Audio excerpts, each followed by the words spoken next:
Ah yes, the cycling world's favourite fairy tale. The one today, Tadej Pogačar, cycling's Slovenian wonderboy, as I always call him.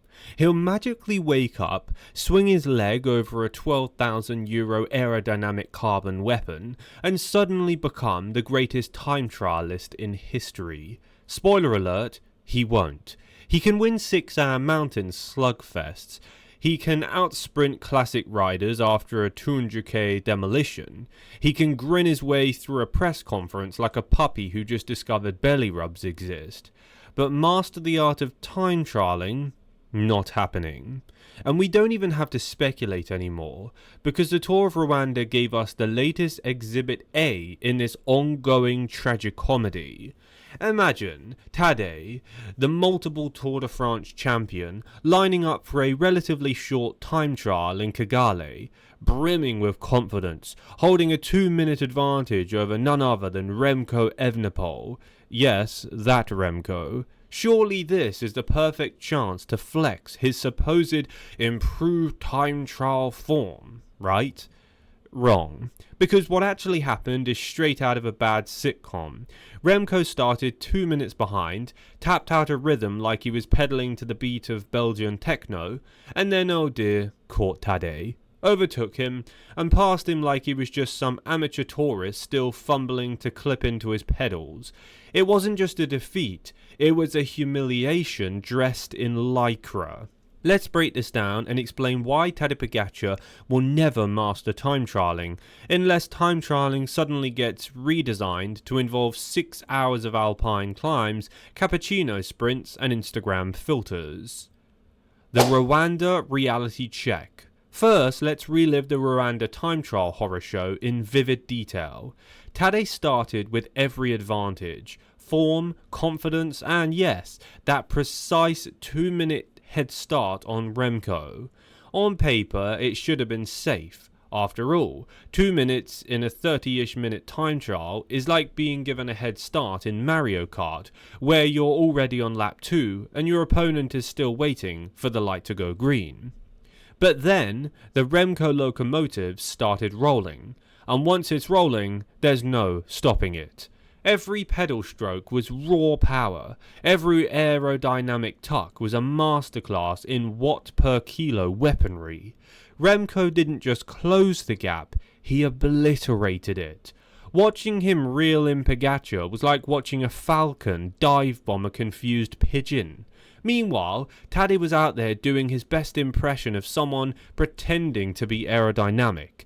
Shoulders hunched like a kid on his first road bike, face grimacing as if the air resistance was personally insulting him, and wattage that screamed, "Please, can we just put a mountain in the middle of this?"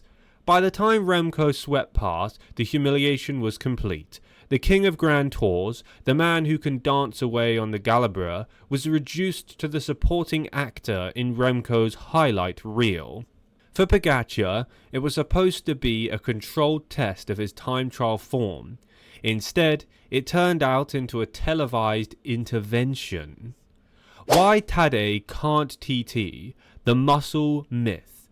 Let's get brutally honest. Tadej simply doesn't have the engine room for time trialing. Sure, he's got lungs the size of a cathedral, a metabolism that can burn croissants at warp speed, and the climbing finesse of a mountain goat who discovered EPO-flavoured grass. But when it comes to pure muscle mass, the kind that powers you in a flat 40-minute all-out effort, he's not built like Remco. Remco Evenepoel is essentially a quad on a bicycle, a compact ball of muscle that thrives on flat roads where torque and power are king.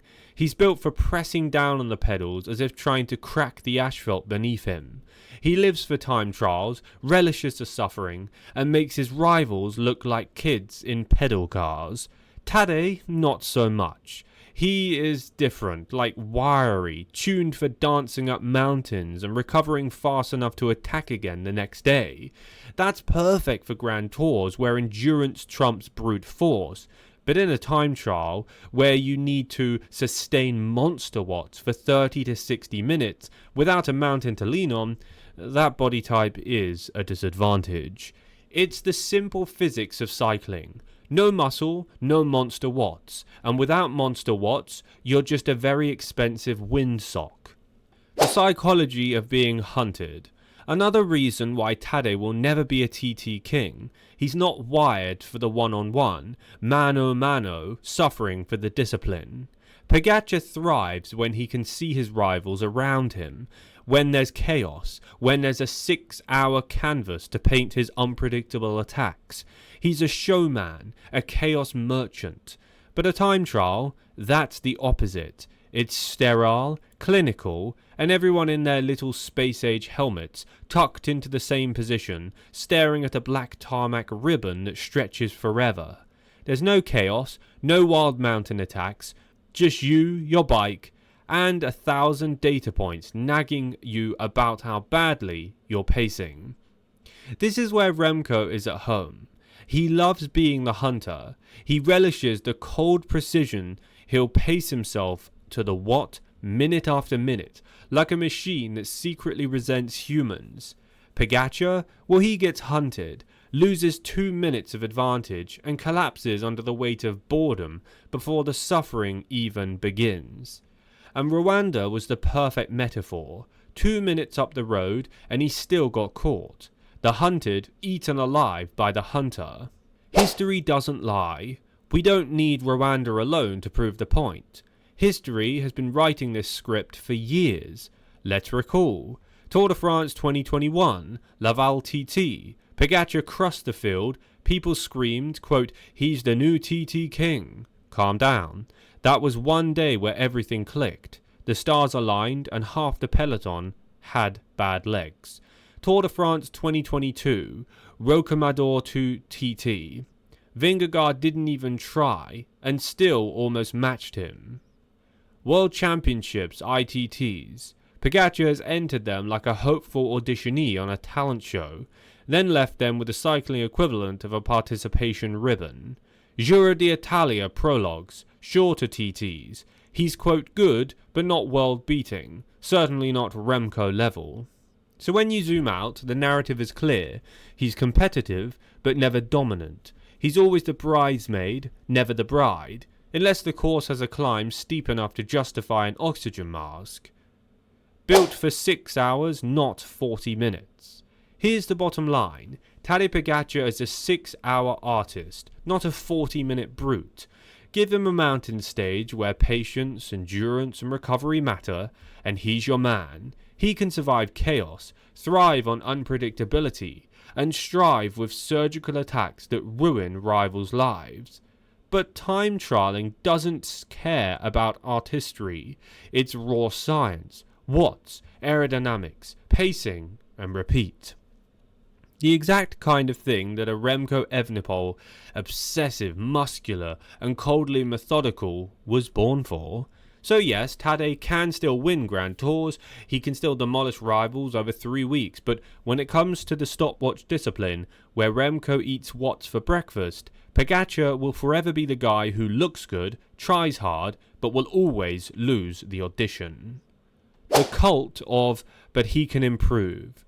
Now of course there's a fan club out there screaming, quote, but Tadej can still improve, he's young, he's getting stronger every year. Yes, the eternal optimism of Pogačar devotees, the same people who believe he could win Paris-Roubaix on a unicycle if he really wanted to. But let's be honest, we've seen years of, quote, improvements. He's worked with wind tunnel experts, tested every skin suit for Slovenia to Switzerland, and spent enough hours in a TT position to qualify for chiropractic sponsorship. And yet, when the road is flat and Remco's on the start list, he still looks like a kid playing time trial dress-up. Sure, marginal gains exist, but you can't marginal gain your way into muscle mass that you don't have. You can't fake the raw power that Remco has spent his whole career cultivating. At best, Tadej's going to become, quote, decent, not dominant, and not king. Thank you for watching today's video, and if you have any opinions on this, comment down below what you think in the comment sections down below. Leave a like on today's video for good luck, and be sure to subscribe to the channel to stay up to date with all of the latest cycling news, all of the latest cycling drama, and all of the latest cycling results.